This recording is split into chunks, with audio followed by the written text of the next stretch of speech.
Gurubhyo Namaha. Hari Om. Jai Shri Ram. Welcome to our next episode in our complete reading of Srimad Valmiki Ramayana. In the previous episode, we saw how Bharata was searching for Sri Ramachandra near Chitrakuta, and at the same time, Sri Ramachandra was showing the beauty of the mountain. He was explaining about various trees, various plants to Sitaamaa. He was also showing her the beauty of the river Mandakini over there. Then they see a lot of animals running away. Lakshmana gets onto the treetop, sees Bharata coming. He doubts Bharata. Sri Ramachandra puts him back in the right path. And now they are on the top. They are awaiting Bharata's arrival. And here Bharata, as he starts the search, he calls his commanders and gives them parts of the forest and says, you search here, you search there. And to Guha, see, till now we don't know that Guha was also accompanying this entire army. So here he informs Guha, you take 1,000 men along with you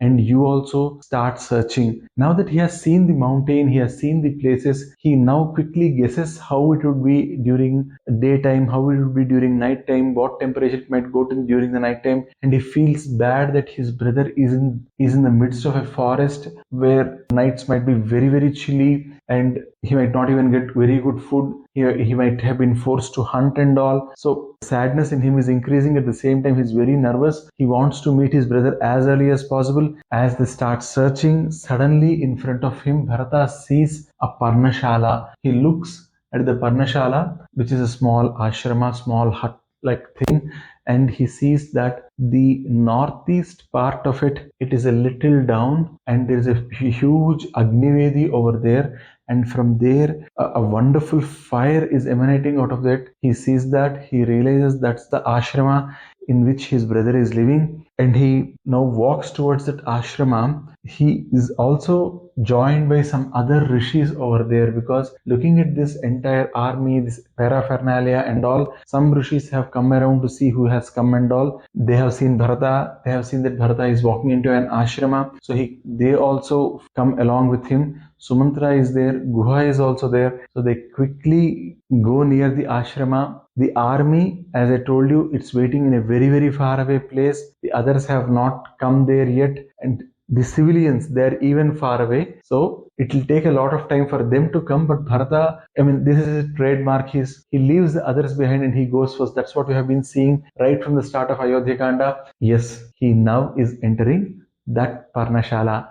The moment he enters the Parnashala, he sees his brother seated. His brother is not wearing any ornaments. He's only wearing a Narachira. His brother whom he saw in full glory, the brother who always guided him, the brother who is an epitome of goodness, the brother who is an epitome of dharma, the brother whom he thought would rule the kingdom, that brother is looking like a rishi now. He devoid of any pleasures. He's sitting there.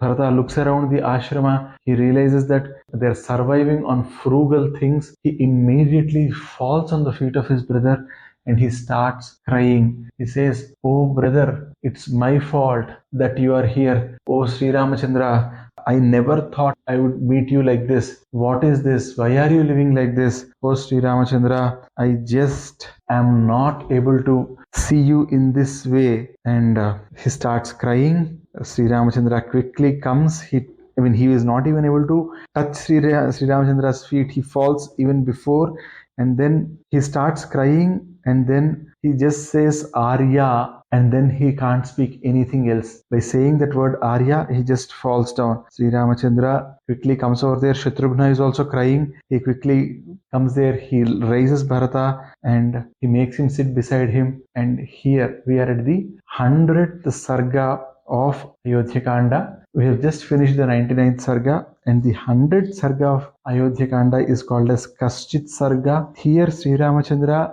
asks Bharata if he is doing well, and in the context of asking Bharata if he is doing well, Sri Ramachandra teaches him a lot of things. This is called as Kushala Prashnas, but this is a very, very important part in Srimad Ramayana, because this talks about how a king should rule his kingdom. This part of Srimad Ramayana is considered very, very important by many people, and I can't stress enough that whoever is listening to this series, that they have to listen to to these questions asked by Sri Ramachandra in a very, very discerning way, in a very, very concentrated way, because we need utmost concentration, because we would understand how the kingdoms were ruled, what were the basic duties of the king, how a king should live, what he should be doing in the morning, what should the king do in the afternoon, what should the king do in the evening, whom should he appoint as ministers, whom should he appoint as his advisors. All these are discussed. I'll start